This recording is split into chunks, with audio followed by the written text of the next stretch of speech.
There's a lot of family that I really haven't seen in maybe about 5 years, and I've gotten a lot bigger in the last 5 years, more than I think they could imagine, because back then they were always so concerned about my weight and what I was doing, whether I was working out or like being active or diet culture. That's all they really cared about, really.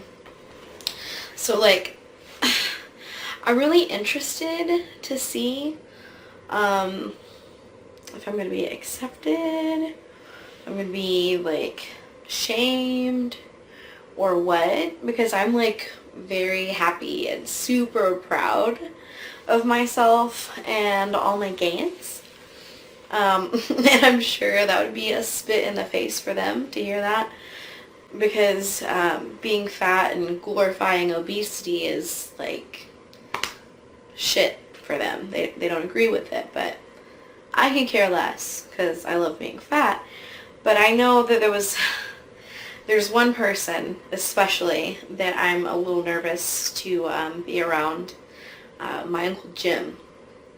My Uncle Jim, he's older, very religious, very narrow-minded, but he has jokes, he's personable, and he's like really funny and everything. But I always remembered I was like the only one that ever really wanted to talk to him for like a long time, and we would be in the line getting our food and everything, you know, scoop it from the trays, because we always have like a big family gathering, and he would just look at me and he'd be like, "You have such a beautiful face."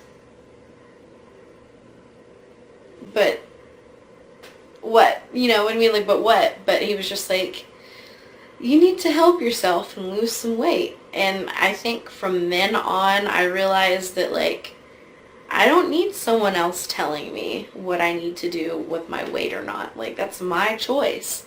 I think at that time I was probably like 16.